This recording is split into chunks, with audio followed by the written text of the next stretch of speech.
बिस्मिल्लाहिर्रहमानिर्रहीम। अस्सलाम वालेकुम नाज़रीन कराम, आप देख रहे हैं जेके व्यूज़ और मैं हूं आपका मेज़बान मोहम्मद लतीफ़ आवान। नाज़रीन, आज़ाद कश्मीर में बल्दियाती इलेक्शन की आमद है और कमोबेश 12 से 13 दिन रह गए हैं इलेक्शन को, जो 27 नवंबर को होने हैं। और आज़ाद कश्मीर में जो सियासी दर्जा हरारत है हर गुजरते दिन के साथ बढ़ता जा रहा है और सियासी सरगर्मियाँ इस वक्त अरूज पे हैं।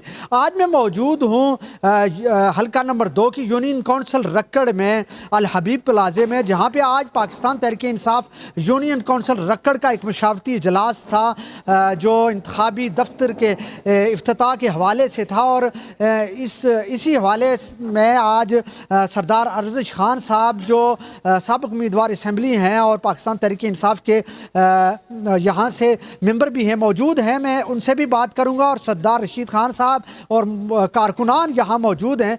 मैं आज यहाँ का जो मशावरती इजलास हुआ हबीब प्लाजा में, उस सिलसिले में पूछना चाहूँगा। सर, बहुत बहुत शुक्रिया, आपने वक्त दिया। इलेक्शन हार गए, लेकिन आज़ाद कश्मीर में मैं पहली मरतबा देख रहा हूँ एक ऐसा शख्स जो इलेक्शन हार चुका लेकिन अपने हलके में पीटीआई को मजबूत करता जा रहा है। बात करूँ यूनियन कौंसल रक्कड़ की, तो यूनियन कौंसल रक्कड़ में इसमें कोई शक नहीं पीटीआई बहुत कमज़ोर थी, लेकिन आप आए और आपने ऐसे कारकुनों को यहाँ लाया। रशीद साहब को देखें, सरदार बशारत अब्बासी को देख लें, उनको जब आपने लाया तो फिर आप यूनियन कौंसल रक्कड़ में पीटीआई को एक ऊपर ले गए। क्या कहना चाहेंगे, कमज़ोर पीटीआई को ऊपर ले जाना, क्या राज है इसमें?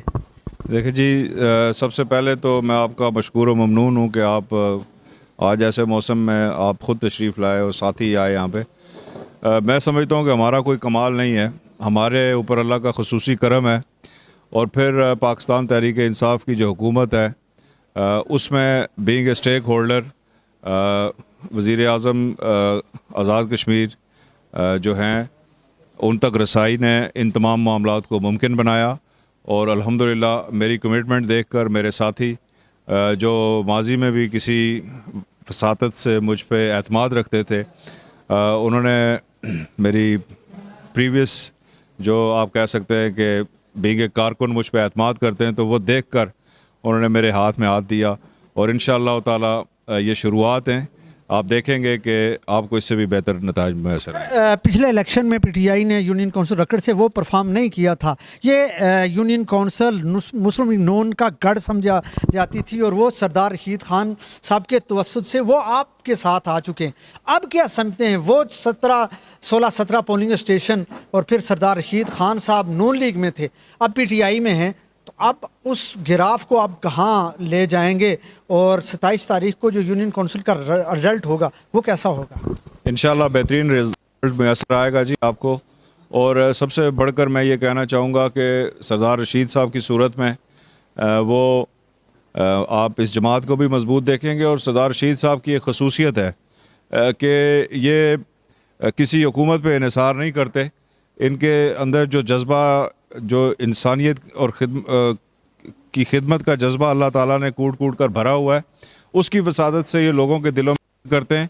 और मैं समझता हूँ कि पाकिस्तान तहरीक इंसाफ की इलेक्शन से बढ़कर फतह यह है कि ऐसे लोगों को अपनी सफ़ में शामिल किया हमने। सर, आज़ाद कश्मीर में बहुत अरसे बाद इलेक्शन होने जा रहे हैं, कमोबेश 31 साल के बाद, लेकिन अभी भी अफवाहें हैं, चमोगइयाँ हैं कि इलेक्शन इल्तवा का शिकार हो जाएंगे सिक्योरिटी का बहाना बना के। आप क्या सोच रहे हैं, इलेक्शन हो जाएंगे, ये हुकूमत कर पाएगी? देखिए जी, जहाँ तक हुकूमती एंड था, हुकूमत ने तो अपना काम मुकम्मल किया। हुकूमत ने का काम होता है कि आपको फ़ंड्स दस्तयाब करें, हुकूमत का काम होता है कि तमाम इंतज़ामी अमूर से निपटा जाए।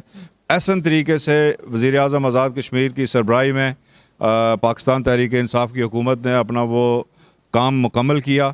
अब जहाँ तक बात है अपोजिशन की, आज भी हुकूमत जो कह रही है कि हमें अगर वफाक से किसी किस्म की सिक्योरिटी उस अंदाज में नहीं मिलती तो मरहला वाइज इंतखाबात करवाए जाएंगे, जबकि हुकूमत के मुग़ायर अपोजिशन जो है वो सिर्फ एक बात पकड़ के बैठी हुई है जी कि हमें जो है मरहला वार इंतखाबात ने हर हालत में होना है। सर, उसकी क्या रीज़न, क्या क्यों मोतरीज़ है अपोजिशन के हम मरहला वार नहीं होने चाहिए? कोई क्या डर क्या है? देखिए जी, 2 हादसात हुए। पाकिस्तान पीपल्स पार्टी जो है वो ज़रूरत से ज़्यादा सीटें उन्होंने ली जो उनकी बनती नहीं थी, और मुस्लिम लीग नून ने जो शिकस्त जनरल इलेक्शन में उसके हिस्से में आई, उससे भी बदतर हाल उनका इस बलदियाती निज़ाम में होना, क्योंकि पाकिस्तान तहरीक इंसाफ की ये गवर्नमेंट ये 1 साल से पहली बार आई है। माजी में मुस्लिम लीग नून और पाकिस्तान पीपल्स पार्टी की गवर्नमेंट रही, और इन दोनों हुकूमतों का 30 साल से इस जुर्म में अगर किसी का हिस्सा है कि बलदियाती इंतखाबात नहीं हुए, तो इसी माइंडसेट का जो पीपल्स पार्टी और मुस्लिम लीग नून, और आप देखें अब मेरे हलके में ये इंतखाबी इत्तेहाद बना रहे हैं, खुद साख्ता इत्तेहाद बना रहे हैं। पाकिस्तान तहरीक इंसाफ को जिस तरह 13 जमातें पाकिस्तान में PTM बनी हुई है, मेरे हलके में पीपल्स पार्टी और मुस्लिम लीग नून इकट्ठे इलेक्शन लड़के पाकिस्तान तहरीक इंसाफ का मुकाबला कर रहे हैं। तो मैं ये समझता हूँ कि वो आपकी बढ़ती पॉपुलैरिटी से ख़ाइफ हैं, और फिर चेयरमैन इमरान खान के साथ जो लोगों की जो बढ़ती हुई एफिलिएशन है, मोहब्बत है, और ये इम्पोर्टेड टोला जो है वो ख़ाइफ है इस चीज़ से, इसलिए वो चाहते हैं इंतखाबात ना हो। सर आखिर पे क्या मैसेज क्या देंगे यूनियन काउंसिल रक्कड़ की अवाम, बिलखुसूस हल्का नंबर 2 की अवाम को, कारकुनान को, सपोर्टरान को, कि 27 तारीख को वो घरों से निकलें? क्या मैसेज क्या देंगे? मैसेज एक सीधा और आम मैसेज है, पाकिस्तान तहरीक इंसाफ की हुकूमत है। हमारे लोगों ने जनरल इलेक्शन में जो है वो एक मिस्टेक की है कि आज हम हुकूमत का हिस्सा नहीं है, पार्लियामान का हिस्सा नहीं है। तो ऐसा ना हो कि जनरल इलेक्शन की तरह बलदियाती इलेक्शन में भी कुछ ऐसी गलती कर बैठें कि वो उन नुमाइंदों को मुंतखब कर बैठें जो उन्हें ये कहें कि आपने वोट तो हमें दिया मगर हुकूमत PTI की है, लिहाजा हम कुछ नहीं कर सकते।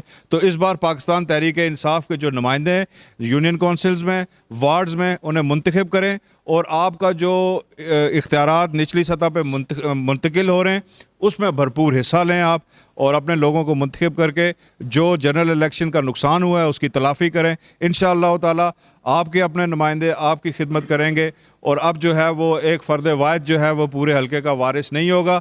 अब हर वार्ड का अपना नुमाइंदा, हर UC का अपना मेंबर, हर इलाके का अपना चेयरमैन, आपके जो है वो नलका, टूटी, खंबा, पाइप, फुटपाथ, इलेक्ट्रिसिटी, ये तमाम तर मामला जो है वो अब एक वो जो मखसूस टोले के हाथों में होता था वो आपके नुमाइंदों के हाथ में होगा। रशीद साहब, आज मुशावरती इजलास था और उस इजलास में आपने फैसला किया, आपने जो इंतखाबी दफ्तर का इफ्तिताह था उसको कुछ दिनों के लिए मुअख्खर किया है, रीज़न क्या थी?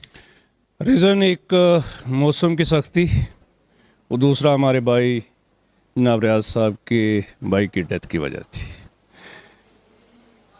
कि आज इस अफ्ताह को हमने शायाना शान तरीके से मनाना था।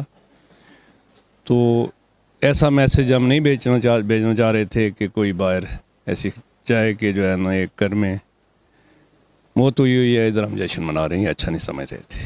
अच्छा रशीद साहब, आज आपने मुशावरती इजलास में कुछ चीज़ें भी रखी सरदार अजीज़ खान साहब के सामने, अपनी इस यूनियन काउंसिल में जो मसाइल हैं, चाहे वो स्कूल्स अदारों के हों, चाहे वो सड़कात का मसला हो, चाहे वो बिजली का मामला हो, किसी भी हवाले से आपने हर वो चीज़ सामने रखी। आपने मुस्लिम नून के दौरे हुकूमत में नून लीग के प्लेटफार्म से हो या अपने तय, आपने लोगों के मसाइल को हल करने की कोशिश की। आज भी वही जज्बा लेके आपने कुछ चीज़ें सरदार अजीज़ खान साहब के सामने रखी।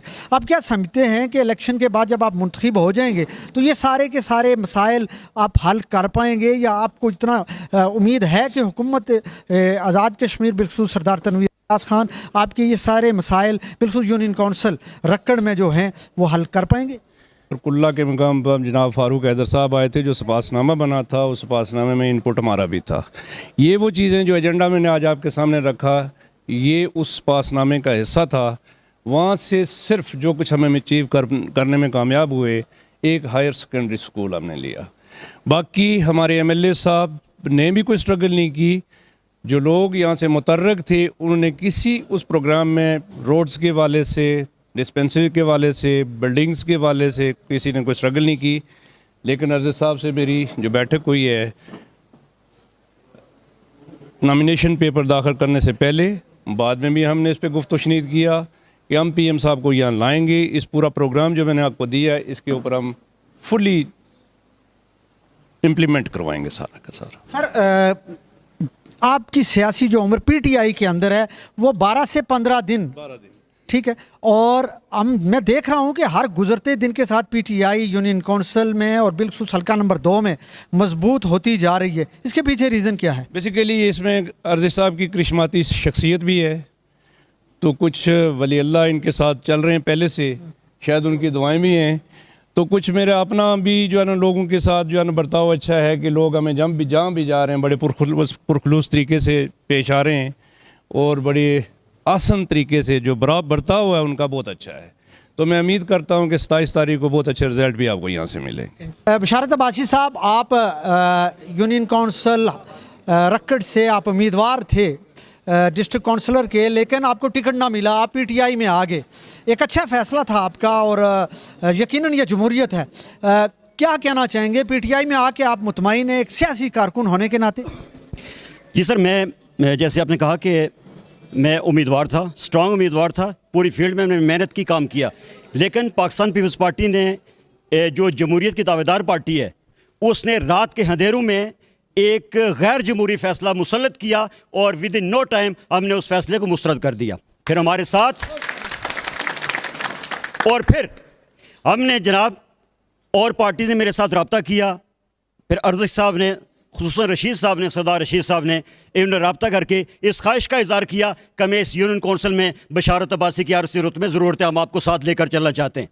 फिर मैंने इलाकाई मफाद में जावड़ा से लेके नाड़ कोमलिन तक, यह हमारा सारा रक्कड़ यूनियन कौंसिल रक्कड़, इसके वसी तर मफाद में तामीर और तरक्की के हवाले से और सरदार अर्ज़ साहब के हाथ मजबूत करने के लिए, इमरान खान के वीएन को मजबूत करने के लिए, अवामी सियासत को रवाज देने के लिए, इंसाफ को फ़रोग देने के लिए हमने ये पाकिस्तान तहरीक इंसाफ में शमूलियत का फ़ैसला किया और आखिरी हद तक अल्लाह की मेहरबानी से हम एक भरपूर किरदार अदा कर रहे हैं। आज पीपल्स पार्टी पछता रही है उन फैसलों पर, गैर जमहूरी फैसलों पर, और 2 उसके उम्मीदवारों ने बगावत का ऐलान कर दिया, जिनमें एक मैं भी शामिल हूँ। बशारत अब्बासी साहब, आपने 2 माह, कमोबेश 2 माह आपने इलेक्शन कैंपेन की, अपने लिए वोट मांगा, पीपल्स पार्टी के लिए वोट मांगा, आप पीटीआई में हैं। वो इलेक्शन कैंपेन, वो वोट का मांगना, अब सरदार रशीद साहब के लिए आप वोट मांगने जा रहे हैं। सारी कैंपेन को मैं, सारे जो यूनियन कौंसिल है उस वोट बैंक को मैं कन्वर्ट करना चाहता हूं सरदार रशीद खान साहब की हिमायत में। और मेरी अपील है, यूनियन कौंसिल भर में हमारी अपील है, हमारे आने से पीटीआई को तकवीत मिली है, ताकत मिली है, जज्बा मिला है, जुनून मिला है, जोश मिला है। और मैं ये बात कहना चाहता हूं जनाब, मैं अपील करना चाहता हूं, हमारे वोटर्स हैं, सपोर्टर्स हैं, हल्का अहबाब है, दोस्तों की लंबी फहरिस्त है मेरा इलेक्शन हो गया है। मुझे जो एतमाद लोगों ने दिया, सरदार अर्ज़ साहब, मुझे जो एतमाद बख्शा, हर कबीले में, हर फैमिली के अंदर, हर गांव में, हर बस्ती में जो मुझे लोगों ने एतमाद बख्शा, वो मेरा ही नसीब है। मैं अल्लाह का शुक्र अदा करता हूँ, मेरी ज़ात पे कोई उंगली नहीं उठी और हर बंदे ने मुझे खुले बाहों के साथ इस्तकबाल किया और मेरे साथ चलने का अज़म किया। और आज हम उसी जज्बे को, उसी तवानाई को लेके, उसी जोश को लेके, उसी जनून को लेके, उसी मोहब्बत को लेके, उसी प्यार को लेके हम पीटीआई के दोस्तों की रहनुमाई भी करेंगे और शाना बशाना हम सरदार रशीद खान को, जो उनकी कामयाबी तक अपनी जद्दोजहद, कल इलेक्शन हो, परसों इलेक्शन हो, मैं आपको खुशखबरी देता हूं कि बाकी आपके मुकाबले में लोग शिकस्त खाएंगे और सरदार रशीद खान का काफिला कामयाबी से हमकनार होगा। नाज़रीन किराम, आज आपने यूनियन काउंसिल रक्कड़ में जो यहाँ कायदीन आए हुए थे उनकी गुफ्तगू को सुना। मुझे आपके फीडबैक का इंतज़ार रहेगा। मुझे दीजिए इजाज़त, अल्लाह ने के बाद।